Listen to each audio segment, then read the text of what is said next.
I graduated from high school, I was given a book by Dr. Seuss. Oh, the Places You'll Go. At first glance, I was wondering why I was being given a children's book right when I was becoming an adult, or at least I thought that's what I was doing. But the book was really delightful, and as a sign of its enduring quality, also quite profound. I've kept it through the years and used to read it to my sons when they were younger. We'll probably get it out again next year when my oldest graduates from high school. And I wanted to get it out for you today also.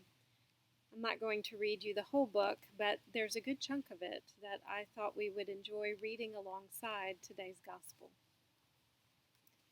Seuss writes, "Oh, the places you'll go. There is fun to be done. There are points to be scored. There are games to be won. And the magical things you can do with that ball will make you the winningest winner of all. Fame. You'll be as famous can be, with the whole wide world watching you win on TV. Except when you don't, because sometimes you won't.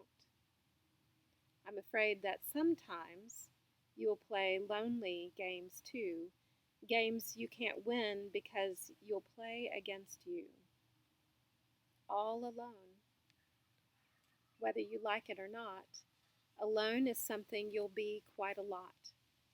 And when you're alone, there's a very good chance you'll meet things that scare you right out of your pants. There are some down the road between hither and yon that can scare you so much you won't want to go on. But on you will go, though the weather be foul. On you will go, though your enemies prowl. On you will go, though the huck and crocs howl. Onward up many a frightening creek, though your arms may get sore and your sneakers may leak. On and on you will hike, and I know you'll hike far, and face up to your problems, whatever they are. You'll get mixed up, of course, as you already know. You'll get mixed up with many strange birds as you go. So be sure when you step with care and great tact. And remember that life's a great balancing act. Just never forget to be dexterous and deft, and never mix up your right foot with your left. And will you succeed? Yes, you will indeed. 98.75% guaranteed. Kid, you'll move mountains. So, be your name Bucksbaum or Bixby or Bray or Mordecai Alley Van Allen O'Shea, you're off to great places. Today is your day. Your mountain is waiting. So get on your way. Yes. So get on your way. We are encountering Jesus again in the Gospel of John today in the context of the Last Supper, when he is preparing his disciples for his impending departure. The disciples don't quite understand it yet. In his last gathering with these, his closest followers, he's working hard to assure them that this ending is far from being the end. Perhaps we could think of it as a kind of graduation. They've completed their preparation, and now the real adventure begins. And Jesus seems to anticipate that if despair sets in for these disciples, if they begin to think that they are orphaned and alone without a friend or a guide, then they will become paralyzed. Fear and isolation won't get them far in the journey of faith. And yet, fear and isolation are a part of life. Dr. Seuss seems to know something about this too. Seuss prepares us with the idea that life is not all fun and games. Here's the heart of it. All alone. Whether you like it or not, alone is something you'll be quite a lot. And when you're alone, there's a very good chance you'll meet things that scare you right out of your pants. There are times in my life when I have felt alone, and those times were definitely not fun and games. Some of those were occasions in which I took on too much responsibility. I felt like I was the only one who could make a certain decision, or like I was the only one who could effectively accomplish a particular task. At other times, I have felt alone because I took an unpopular position and the people around me disagreed and we parted ways. These experiences of feeling alone in the world have been uncomfortable. But I think the worst sort of loneliness is grief.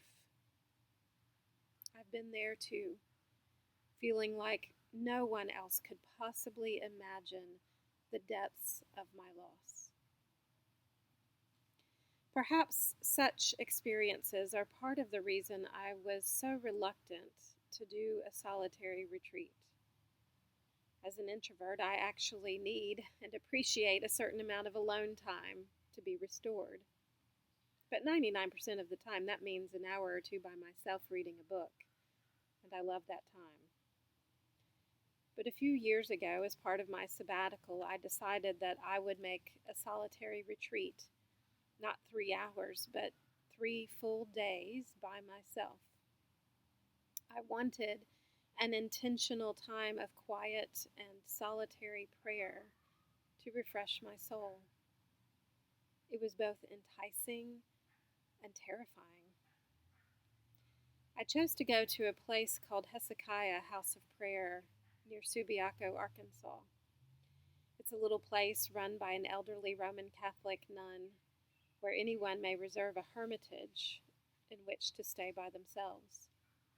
The first time I went, I was so sure that loneliness and boredom would get to me, or even worse, that I might have to face a part of myself that I'd rather avoid.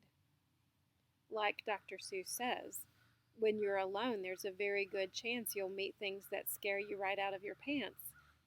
I don't think he was talking about bears in the woods or monsters hiding in closets. When you're alone and without distraction, you're more likely to confront your own shadow. So I felt intimidated at first when I chose to have some intentional time alone. But I'm so glad I did, because it was there that I discovered more clearly than ever before that I am not, in fact, alone. Truly, I've never actually been alone. Without all the demands and distractions of the world, I discovered the loving God who waits for me in silence. I have certainly felt alone at times, that is true. But in those times, I have been deceived because God has always, unfailingly been by my side. Since that one time, I have been back to Hezekiah once or twice a year because the assurance of God's presence helps me to keep moving faithfully in the world. There are so many of us right now who are spending much more time than usual alone, and that can be scary. Isolation and loneliness are a part of this pandemic, but they don't have to be.